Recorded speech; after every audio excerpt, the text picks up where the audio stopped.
Welcome back to Cards and Comics, guys. Today I have another COMC grading video. I'm getting kind of used to it now, grading cards at COMC for a while. And so a lot of times that means sight unseen, just buy them on COMC and get them graded. Now you can do that on eBay. And in fact, I submitted my first card from from eBay directly to PSA. We'll see how that goes. I kind of like the idea. It makes it kind of fun to kind of go that direction. But obviously you could get burned because you can't see the cards in person. But I've had some success on COMC. So I got a package in the mail, all these cards in it. Some are graded, some are raw. I'll go through each one of them, just kind of show you some cards I just don't feel is worth grading right now, or I just didn't want to for whatever reason. It's expensive. I mean, come on, grading's expensive. Some of these cards are just not that valuable, so I just got them raw. But the first one here is the Epics Frank Thomas. So this is the game. And again, I believe these are all 98. Or, sorry, 97. Always get the year wrong. That's always, you can count on me getting the years wrong. So, for people who follow Epics, the moments are always usually the real rare ones. So the games, the plays, the seasons, those kind of things aren't as rare. So even though the Emerald's the hardest to get, no one really knows how many Emerald other sets besides the moments are. The City Print run of moments, I think, was 30. And you've got the Griffey moments out of like a set that's never really released. So that makes that set card even harder. So you got all these little factors at play. You know, some sets were never released. Some sets were in products like Zenith, which was never really open because it's such a terrible product. That's where the Seasons Griffey's in. So you really got to look at each of these sets and where they came from. And it's just really complicated. But this is an Emerald card, and Emeralds are harder to get, so it's just kind of cool, and they look nice. The one thing about Epics cards is just that they are very shiny and cool looking cards, and I like the fact that every version, play, game, season, have a different pattern. So you're not collecting the same card over and over again. They do look differently. Next at Power Zone. So I talked about this a little bit in a video about Griffey. This is that color changing ink card. So, Topps is looking for something to kind of take over or to replace some refractors, just looking for new technologies. And this is supposed to be a color shifting ink. I don't know if it was like temperature inspired or just angle inspired. So it's supposed to change color in different angles, and it kind of works and it kind of doesn't. I don't know. I've never seen it really work that well. It just like somewhat different shades. I don't think it's heat activated. So it's not like a thermal ink thing. It's just like, different angles. You get a little different shade of purple. Didn't really wow people then. Doesn't really wow me today. It kind of went away. I don't think I ever did another set. Maybe one other set had this technology, but pretty much no one really cared about it. And it shows today because these are actually fairly limited inserts. I believe they were like a couple, you only got one or like less than one a box of these. I think these were like 172 or something like that. So they were like, every 2 or 3 boxes you got one of these inserts, and they're really not worth much today because people don't know really what they are, and for what they are or what they were supposed to do, they didn't kind of do that. So it kind of failed on that whole color shifting coolness there. Next up, blue, a PG Platinum. This is the 2022-23 or 21-22, I guess. Connor McDavid, pulled this out of a pack. I thought about getting graded. It is numbered out of 199. But again, with grading and my experience with hockey cards recently, I mean, it's just like everything else. Things have gone to a point where, the price of getting them graded, the weight, and then actually selling the card on even inserts like this, which are it's a color match. It's really nice, really nice card. It's Connor McDavid, who's probably, the best, if not the best player today, but, not a lot of value, for the cost and weight to get this card. It's better to sell raw. You go to a show, you might get, maybe, I don't know, like maybe 15, 20 bucks. Get a grade in Kansas 10, you might get, 60, 80 bucks, but you put $30 into it to make another $10. And that's sort of like what's the math that's going on. And if it doesn't get a 10, you may even lose money. So that's the thing is, You know, that's sort of the big factor on this too, is like in reality, grading right now has turned into just this big referendum on is grading even, you know, worth it anymore? Because if you don't get a 10 on cards, it seems like it doesn't do anything to the value for most cards. Here is a silver embossed Reggie White. I just love the embossed cards. They don't get a lot of love unless they're refractors and all that, the bells and whistles. But just the regular cards are cool, and it's just like fun base cards you can pick up at a relatively cheap rate that I think are a lot of fun. Here's another card I picked up. I was going to get this graded, a long time ago, just because, I bought this probably years ago on COMC and never got it graded. And I just felt like it wasn't worth it anymore. It's a 94 Finest Ivan Rodriguez Refractor. Even though the 94 set has kind of gone up a little bit in value amongst collectors, it was such a disappointing product that it's taken all this time, like 30 years, for people to kind of get over that and kind of recognize it's still pretty cool. It still has a lot of traces of the 93 set. It's like 93 adjacent in the design, so it still looks a little bit like 93, kind of just a slightly, they tweaked the design, but it still looks like, even the back, really looks like the 93 set. So it kind of has that nostalgia built into it. So, and again, they're not as expensive as 93 for sure. So from a price point and grading perspective, it just didn't make a lot of sense, because if it comes back an 8, like a lot of my cards have been doing recently, that card might as well just keep it raw and put it into a binder. It's funny how the evolution of binders have gone back. You see more people talking about building binders and putting sets together, or collecting and having things to show off, versus having all these graded cards that you can't really show off very easily because they're big and bulky and you can't really just store them economically. So there's that. It's kind of like we got full circle, guys. Round and round, round and round. All right, next up, another Reggie White. For people who don't know, I am a big Reggie White fan. Here's an All-Pro from Crown Royal.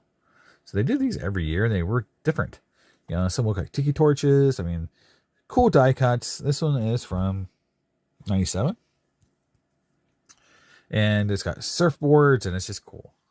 Like, they are tough. I would like to have the Barry Sanders. I don't think I actually have the Barry Sanders, but it's a cool card. Like I said, I don't, care about grading as much as I used to.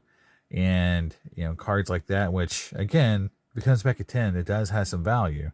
But it's like playing Russian roulette, man. PSA is so tough to judge.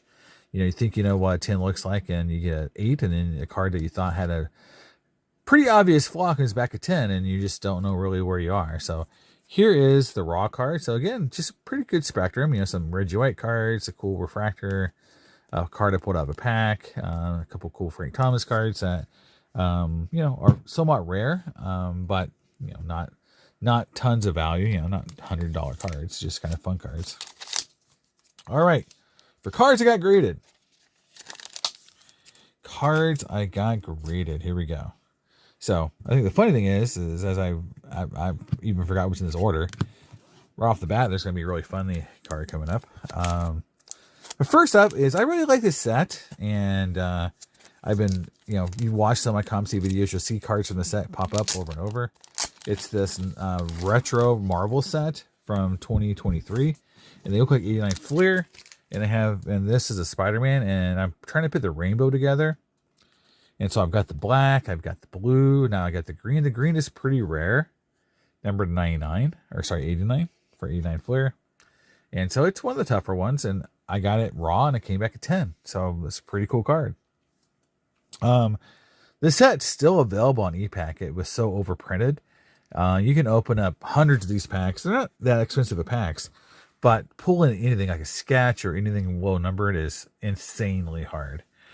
They printed this product into the ground. This is what Upper Deck will do, guys. With DC cards now, they will print it into the ground. And I do like the fact with Marvel cards that there is this now, kind of with Topps taking over, Fanatics taking over.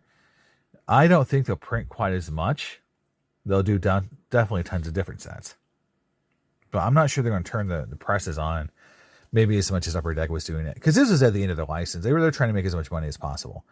With DC, we'll see what they do, but they've already talked about Batman, Metal, and all these other sets, so we'll see if they really pull back a little bit, because it just made opening product recently with Upper Deck and Marvel just really not fun. All right, so here's what I was talking about. So I did grade. So I had 2 of these Epics cards, and I was kind of like hinting at, like, yeah, grading is fun, but it's like you get 8s like this, again, another same exact card, and yeah, I mean, I don't need 2 8s, and I think I tried to pick the one I thought looked nicest on the photos, but I came back an 8, and there's not a lot of value gain there. It's like, okay, it's in a PSA holder, but in a lot of cases, especially on maybe not this card, but other cards, like a raw card's worth more than the 8.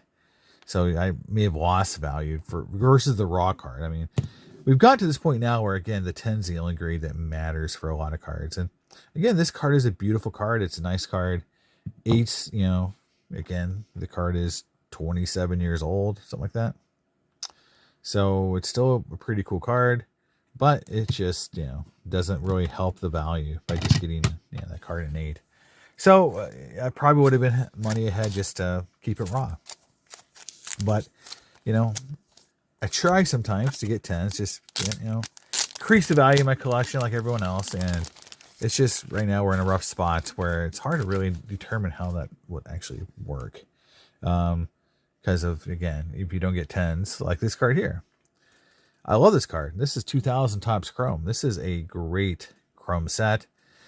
It's a really lost set, honestly, for my opinion, because in 99, you had the last Griffey year. And then in 2000, you have this year, but it doesn't have the rookie cards. Like in 2001, you got Pujols and Ichiro. So 2000 gets really lost in the mix because A, the Griffeys now are red. And you got B, in 2001, you got all these great rookies. People forget about the set, and you got beautiful cards in the set. It's a great design. Just a real classic set.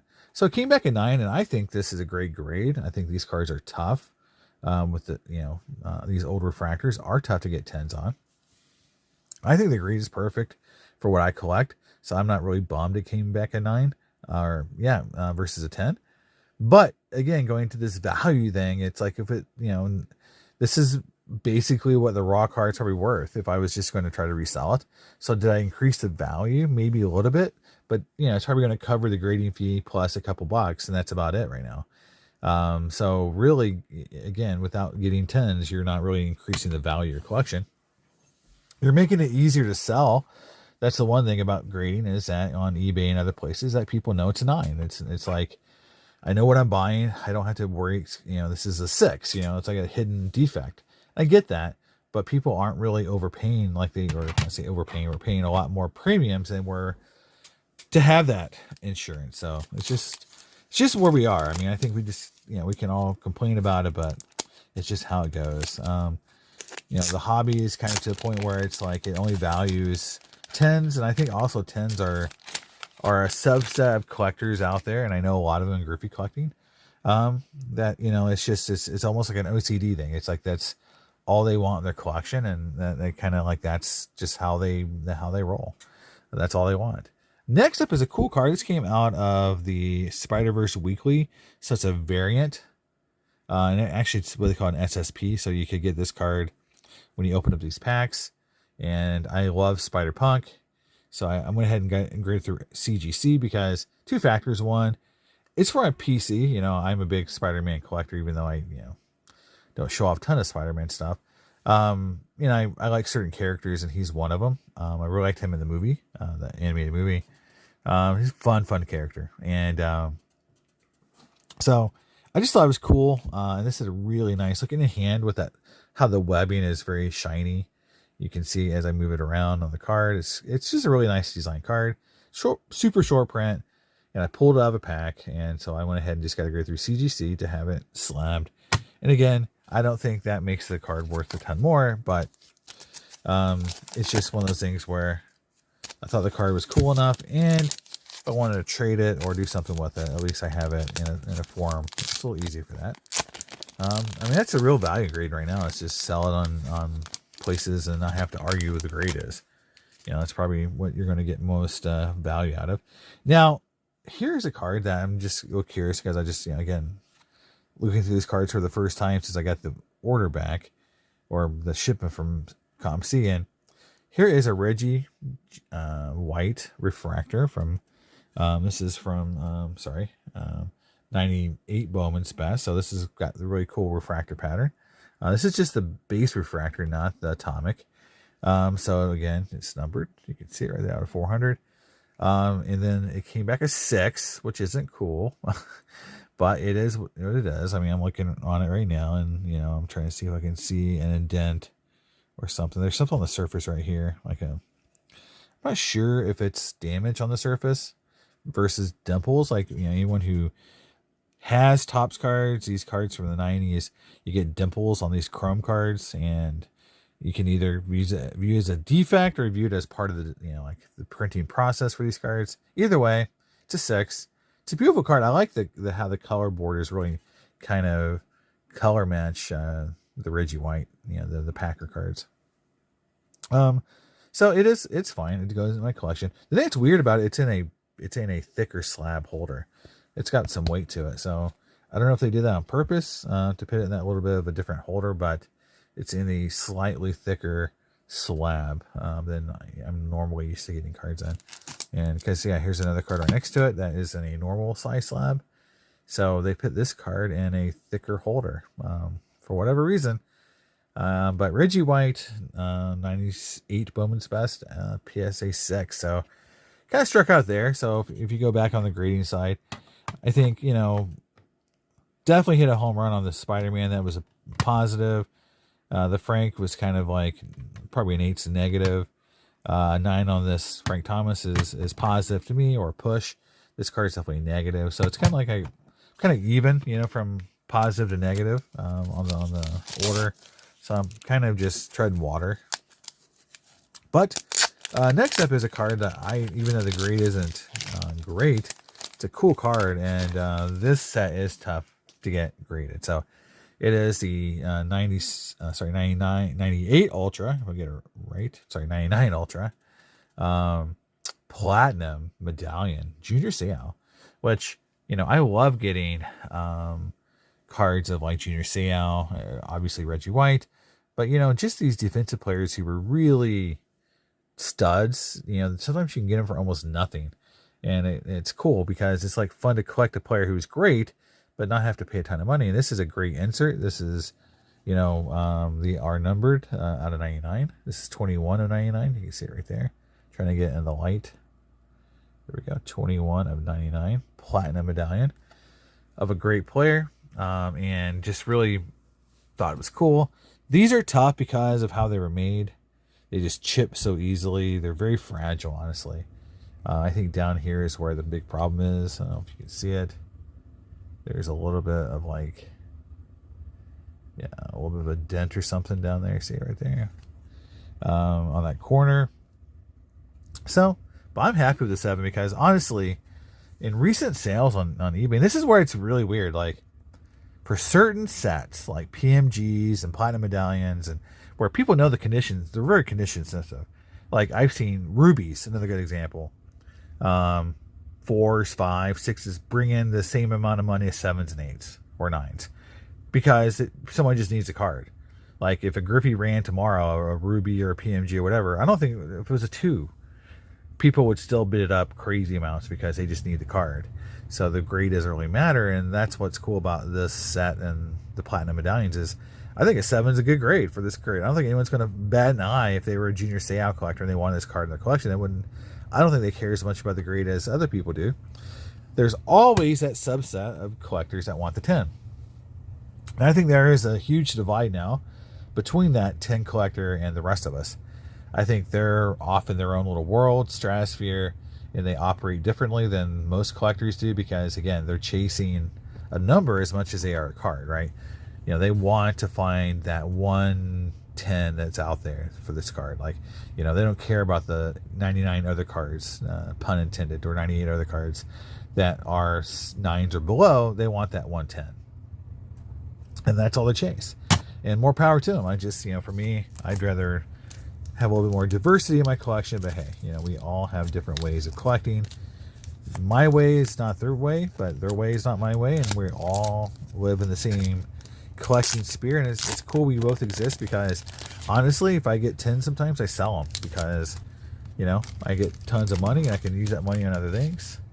And or buy that card in an 8 or 9 and be happy with it. And that guy, we're all happy. And I make a little extra cash to sell and buy other cards. This is a good example. Again, I just talked about Junior Seau as a player I like to collect because he's kind of undervalued. Derek Thomas is another one.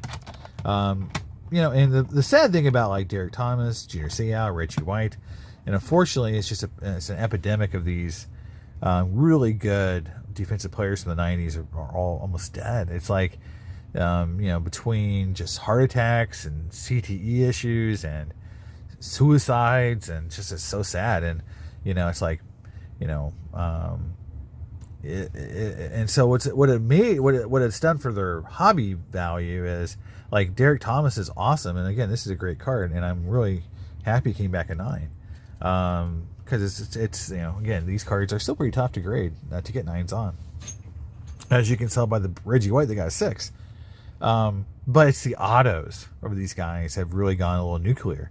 So trying to find a Derek Thomas auto or a Junior Seau auto, pack pulled. I just bid on a Reggie White that just brought $1,000 for just an auto on a sticker. So people are, you know, that's where a lot of the money is being spent on these guys. Maybe not on their, you know, base cards, but on their autos. But I kind of view the base cards as still awesome and cheap. And again, you know, getting, you know, I got both the Reggie and the Derek Thomas, and I'd like to get the Bruce Smith and the Junior Seau, you know, all those guys, you know, just good play, you know, some of the greatest players ever, and the cards are very economical. But they came back at 9, and I think that's cool. You know, I was hoping to get a matching pair, you know, of my 98 Bowman's Best guys, but you know, I still like the cards a lot. And last but not least is a card that I have been buying lately, refractors, these kind of oversized refractors, and I'll show you some more I bought just to give you a reference. But this is 95 Bowman's Best, and so they did box toppers, so you get, you know, you can get a refractor, and so this is the Griffey refractor. Here's some more I've picked up just so you can see them. So this is 95 Bowman's Best. I got this on COMC. I forget, it wasn't too expensive, like maybe like $40, I think, maybe, for this card. And it's still very shiny. It's just a big version of that card. But then here is the 97 Bowman's Best Atomic. So this year they did the Atomic. I think that's a beautiful card. And here's the base, and then here is the regular refractor. And you can just see they are great looking. Now, here's the thing that makes me really happy. And again, I talk about grading like I hate it, but look at this 98 Finest refractor in this awesome holder. And, you know, as much as I, you know, bag on, you know, these grading companies and even PSA, this looks so good in the holder. Like, they've got the right size. It's perfectly balanced, you know, in terms of just the size, and it looks nice in this holder, and I love this 98. And like, it's kudos to Topps for doing the 98 Finest factor right. They did the jumbo like they did the base and have it double sided. Look at that thing. That is awesome. So again, I love the holder, and I'm thinking about getting this Atomic graded just because it looks so good in this holder.